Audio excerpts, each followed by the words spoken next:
মাননীয় সদস্য মঞ্জুরুল করিম রনি, গাজীপুর 2।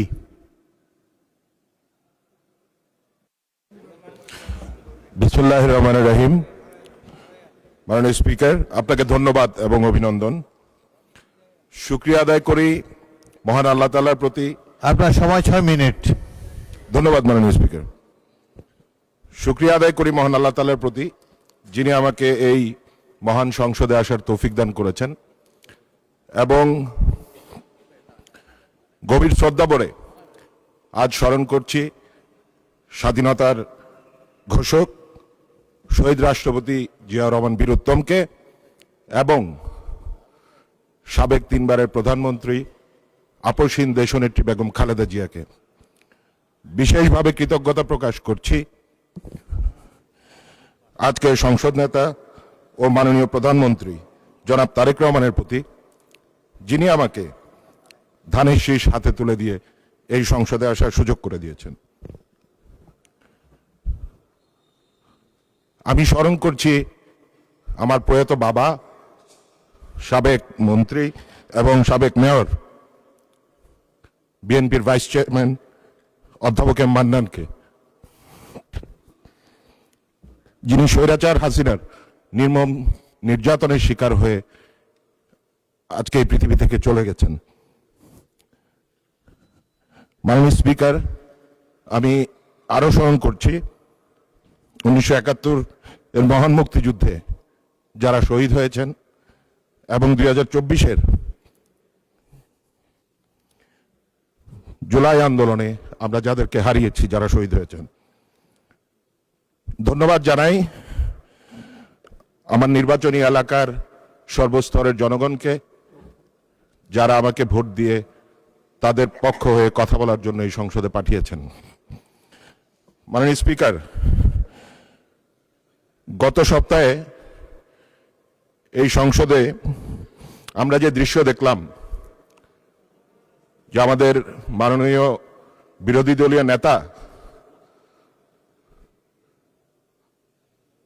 চলমান জ্বালানি সমস্যা নিয়ে সরকারকে সহযোগিতার অভিপ্রায় ব্যক্ত করলেন, এবং আমাদের মাননীয় সংসদ নেতা মাননীয় প্রধানমন্ত্রী হোল হার্টেডলি সেটা অ্যাকসেপ্ট করলেন। আমাদের মাননীয় বিরোধী দলীয় নেতাকে ধন্যবাদ জানালেন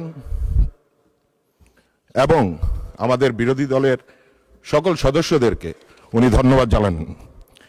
কিন্তু আজকে মাননীয় প্রধানমন্ত্রীর নেতৃত্বে মাত্র 2 মাসের সরকার এই অল্প সময়ে যে সফলতা অর্জন করেছে, আজকে এই সফলতা দেশে বিদেশে প্রশংসিত হচ্ছে মাননীয় স্পিকার। এমনকি নতুন নেপালের সরকার, তারাও কিন্তু আমাদের মাননীয় প্রধানমন্ত্রীকে অনুসরণ করছে মাননীয় স্পিকার। কিন্তু আফসোসের বিষয় যে আমাদের বিরোধী দলের পক্ষ থেকে একটা ধন্যবাদ বাক্য আমরা শুনতে পেলাম না মাননীয় স্পিকার। মাননীয় স্পিকার, দীর্ঘ আন্দোলন সংগ্রামের পর অবাধ, সুষ্ঠু এবং একটি নির্বাচনের মাধ্যমে আমরা এই সংসদ পেয়েছি। আমরা একটি প্রাণবন্ত এবং রোমাঞ্চকর সংসদই চেয়েছিলাম। মাননীয় স্পিকার, বিরোধী দলের নেতা বলেছিলেন যে উনি নাকি আমাদের মন পেতে যাচ্ছেন, কিন্তু পাচ্ছেন না। আমাদের মন কিভাবে পাবেন মাননীয় স্পিকার? ওনারা যদি জুলাই আন্দোলনকে তাদের একক অর্জন বলে দাবি করতে চান, তখন তো আমাদের মন ব্যথিত হয় মাননীয় স্পিকার। তখন তো আমরা তাদেরকে এই মন কিভাবে দিব মাননীয় স্পিকার? মাননীয় স্পিকার, কিছুদিন পূর্বে বিরোধী দলের এক সদস্য এই সংসদে বলেছিলেন যে তৎকালীন জুলাই আন্দোলনে স্বরাষ্ট্রমন্ত্রীকে দেখিয়ে এক পুলিশ অফিসার যে ভিডিও দেখাচ্ছিল যে একটা গুলি করলে একটাই মরে, বাকিরা সরে না, যারা সরে না এটা নাকি তারাই ছিলেন মাননীয় স্পিকার। সেখানে তো আমরাও ছিলাম মাননীয় স্পিকার। না হলে আমাদের 400-এরও অধিক সহযোদ্ধাকে আমরা কিভাবে হারালাম? মাননীয় স্পিকার, এই সংসদের প্রথম দিন থেকেই আননেসেসারি একটি জুলাই সনদ নিয়ে বিতর্ক শুরু করেছেন মাননীয় স্পিকার। আজকে আমি একটি সত্য তুলে ধরতে চাই। 2018 সালে কোটা আন্দোলন হয়েছে, 2024 সালেও কোটা আন্দোলন হয়েছে, এবং অনেকেই হয়তো জানেন না আমাদের মাননীয় প্রধানমন্ত্রী 2014 সালের 15 জুলাই লন্ডনের টাওয়ার হিলে একটি সমাবেশে উনি ঘোষণা দিয়েছিলেন যে বিএনপি যদি রাষ্ট্র পরিচালনার দায়িত্বে কখনো আসে তাহলে এই যে কোটা সমস্যা, এই কোটাকে 56% থেকে কমিয়ে 5%-এ আনা হবে। আমাদের মাননীয় প্রধানমন্ত্রী কতটা বিচক্ষণ, কতটা দূরদর্শী মাননীয় স্পিকার, যে আজ থেকে সেই 2014 সালেই তিনি সেটা উপলব্ধি করতে পেরেছিলেন। মাননীয় স্পিকার, 2024-এর গণহত্যার দাগ লেগে আছে আওয়ামী লীগের হাতে, 90-এর ছাত্র হত্যার দাগ লেগে আছে জাতীয় পার্টির হাতে, আর 71-এর গণহত্যার দাগ লেগে আছে আরেকটি দলের হাতে। মাননীয় স্পিকার, বিএনপি মাননীয় সদস্য, আপনি 2 মিনিটে আপনার বক্তব্য শেষ করেন। 2 মিনিট।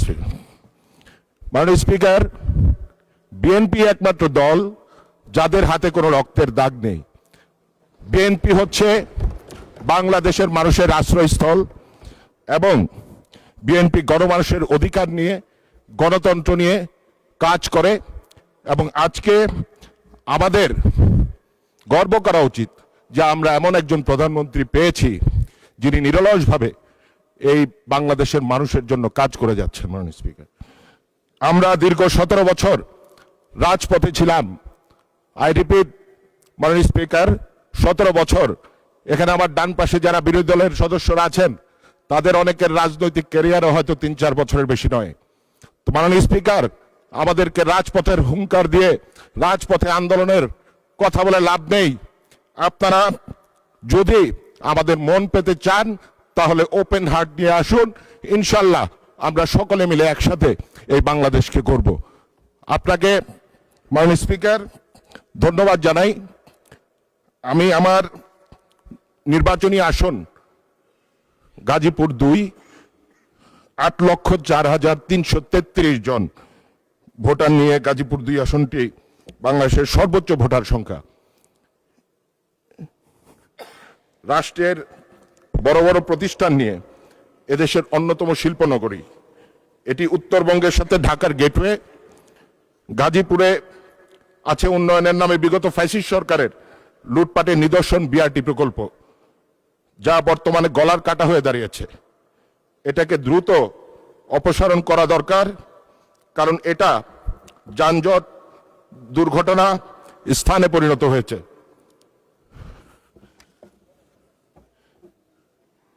এটাকে সরিয়ে এলিভেটেড এক্সপ্রেসওয়ে।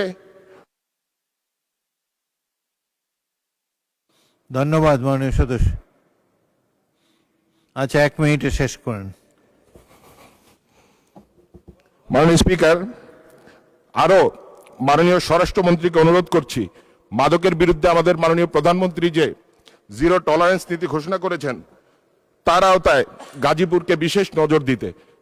এখানে গাজীপুরের তরুণদের মাদকের ছোবল থেকে বাঁচাতে না পারলে শিল্প, বাণিজ্য এবং ঢাকা শহরের নিরাপত্তা বিঘ্নিত হবে। মাননীয় স্পিকার, আমরা বর্তমানে মাদক সেবীদেরকে ধরা হচ্ছে, কিন্তু মাদকের বড় বড় ডিলাররা কিন্তু বেঁচে যাচ্ছে।